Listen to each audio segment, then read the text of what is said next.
Battery চালিত autorickshaw বন্ধের দাবিতে রাজধানীর মিরপুর গোলচক্কর এলাকার অবরোধ করে বিক্ষোভ করছে চালকেরা।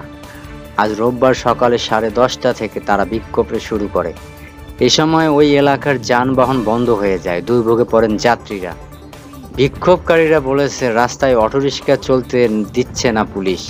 কয়েকদিন ধরে মিরপুর এলাকায় অনেক চালককে আটক করা হয়েছে, জব্দ করা হয়েছে অটোরিকশা। তাদের অনেকে চালকের পুলিশ আটক করেছে। তাদের ছেড়ে দেওয়ার ওই বিকল্প কর্মসংস্থানের ব্যবস্থা না করে দেওয়া পর্যন্ত অটোরিকশা চালানোর সুযোগ দেওয়ার দাবি জানান তিনি। এই চালক আরও বলেন, সকালে কিস্তির টাকা নেওয়ার জন্য লোকজন এসে তার বাসায় বসে আছে। অটোরিকশা বন্ধ থাকায় তার কোনো উপার্জন নেই, কিভাবে কিস্তির টাকা পরিশোধ করবেন, পরিবারের খরচ চালাবেন, তা নিয়ে উদ্বেগ প্রকাশ করেন। বাধ্য হয়ে রাস্তায় নেমেছে বলে তিনি জানান। অটোরিকশার বিরুদ্ধে তাদের অভিযান চলছে।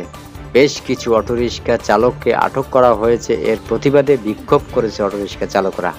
ঘটনাস্থলে পর্যাপ্ত পুলিশ মোতায়েন আছে এবং পরিস্থিতি নিয়ন্ত্রণের চেষ্টা চলছে বলে জানান ওসি।